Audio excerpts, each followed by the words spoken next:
Welcome back to the channel, guys. I'm your host, Buckning, and today we're going to talk about what happened today. An absolute slaughterhouse, and it's weird. Well, it's not weird. It's actually pretty normal now. Just another day in the market. And we'll talk about that for the most part and what that means and what we can do to keep on going, because there's probably a lot of discouragement going out in the marketplace and market sentiment. But if you're new to the channel, welcome. This is where we put $100 a week into a tax-free savings account to build a dividend portfolio right in front of your eyes. And if you're not new, welcome back. So we'll start with a portfolio, then we're going to talk about a few things. Portfolio today, closing out at $13,642.79, down $337.85, down 2.41%. For the 1 week, we're up $13.08, up 0.1%. For the 1 month, down $690.67, down 4.81%. For the 3 months, we're up $428.12, up 3.24%. For the 1 year, down $68.23, down 0.5%. And for the all, since starting this portfolio, we're up $1,022.69, up 8.1%. As you can see here, all the positions are red today. We got $21.86 in the cash account with $100. That will be in there for Friday when we make our purchases every single week, as we do on this channel.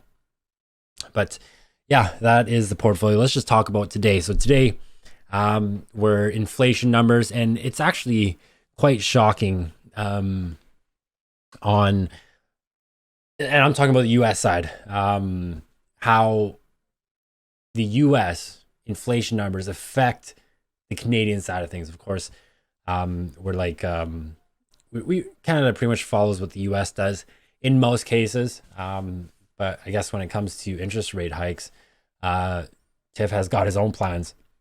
But inflation numbers came out, and I think it wasn't good. It wasn't what was expected, but you know, the norm is what's not expected.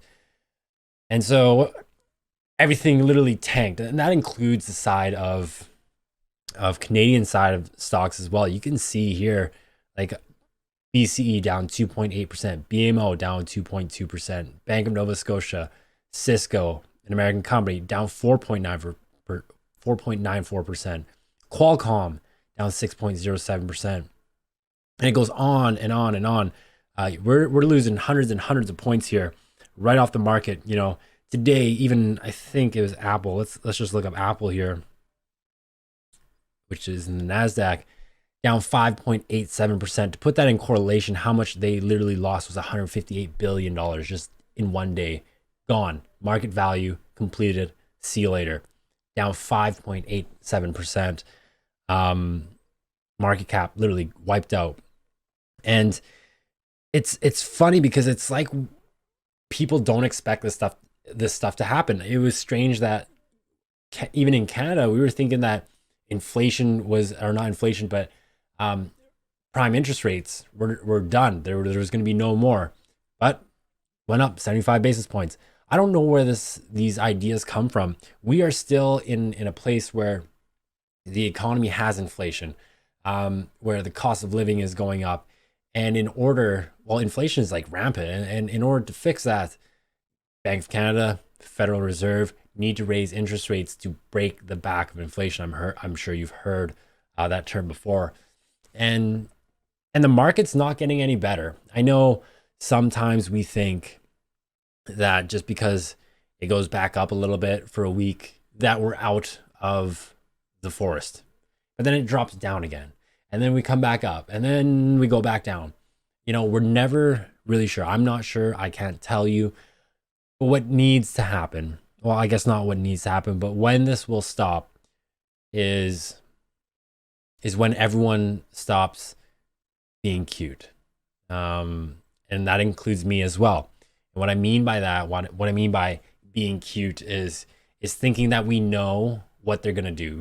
We have to remember, and I think I might be wrong, but for me, I'm not as smart as Tiff Macklem not as smart as Jerome Powell. I'm not smart like these guys. I don't know what's going on. These guys, I'm not as smart as the economists at a at some institute. I'm not as smart as Warren Buffett. I'm just your average dude.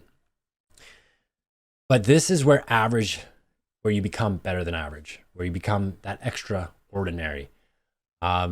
Is if you stay in that kind of zone, and we keep on doing our thing, investing, cutting expenses, increasing cash flow, putting money away, because we are seeing this happen. But we know that the market is probably going to continue to go down. But for some of us, for some people, now they've stopped. They've completely given up on the market, and they're now just sitting on the sidelines because they've run out of capital. They've run out of funds to invest. But now it's like, this is where your psyche comes into play. And do we keep investing? For me, I'm going to keep on going. I'm going to keep on investing. As you can see, we're putting $100 every single week and making purchases. Because for me, I believe there's still a lot of downside in the market. And I might be bashed for that. But I truly think there is. I think the market will continue to go down. And I will continue to dollar cost average down on my way down. And I'll continue to do that.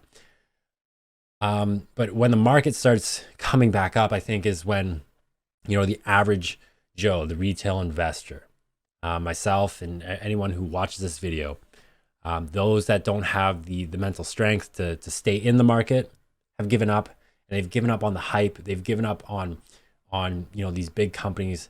Not saying they're bad companies, but they've given up on these high flying companies like Apple, like Tesla, like Google, Meta, like all these companies that we know are great, and they get back to reality, and they're just like, you know what, they're defeated, and that's a good thing. It's when those average investors get out of the silly ARK ETF. Really not a fan of those ETFs, and they start leaving that position. They start selling off on that side of things, and they just forget about it, because it's just hype in those ones. And those were down like 75%. So, go ahead. It kind of makes me excited for what's to come, because for people that are, in a different generation than the boomers, different generation than those that are retiring, we're not in our retirement years. So we can continue to do the things we need to do, and let this be a sign that maybe we should look at our expenses, reduce them, and try to find some funds to deploy. So that's how I think it's going to go. And it's by no surprise that the market is doing what it's doing. By no surprise. We should know this. But I don't know why people are reacting this way. Because when people react to this kind of stuff, that's when the market does its thing, and it just crashed. Not crashed. I'm not going to even say that word. It really was hurting today. And isn't it strange that all the people that were quoting Warren Buffett, that were quoting all these other people, that were talking about, they were being cute, are no longer making those comments where they're talking these quotes from Charlie Munger, Warren Buffett, all these accredited investors. They're smart people. But isn't it strange that you haven't heard very much news out of Berkshire Hathaway, out of Warren Buffett, out of all these, people who've created their wealth and have been through a lot of things? I mean, we're hearing things from TikTokers who are trying to sell you a course. But if we haven't heard anything from them, then there must be something going on, and we shouldn't pretend like we're economists. I don't think it makes sense that if we're not educated in that field, or we have experience in that field, that we should talk about it. And I'm definitely not one. It's just like someone who's speaking about medicine, who's never taken medicine. And I mean like the formal education, who's never been a doctor, but can judge a doctor because they did something. It just doesn't make sense to me. And I think that's how a lot of people are acting right now with the economy, with the market, with interest rates, with inflation. They think, and I'm guilty as charged as well. I may come across like I know everything. I don't, right? And they're coming across like they absolutely they know every single thing that's happening, and they know what's going to happen, but we just don't know. I mean, who knew what was happening on the other side of the world has now, developed into what it's doing. Who knew that China was doing what they were doing with their developers? Who knew that inflation was this bad? Not, I don't think a single person, not even the economists, can predict that, right? And so who's to say that this people think that the interest rate hikes are over? They're not over. I mean, look, math doesn't lie, and strategy doesn't lie either. And if inflation keeps going up, they'll keep on raising interest rates to combat that, to make people's lives a bit easier. And so, other than that, guys, that's pretty much it. A little bit of a rant, but hopefully you guys did enjoy the video. Don't forget to leave a like and subscribe. And I'm not going to be making a video on high dividend ETFs because that's just not my style. I don't invest in those. I don't invest in high yield dividend ETFs or whatever it may be. It's just, I'm not in that sector. I can't talk about that sector. I have no interest in that sector. So I apologize to the person that requested that video. I'm not going to talk about it. I'm not interested. And so other than that, guys, have a great week. Don't let today's downward trend, knock you out. Stay in the fight. Keep on doing what you're doing, and you'll prosper. And so, other than that, guys, have a great week. Thanks for watching, and we'll see you in the next one. Bye.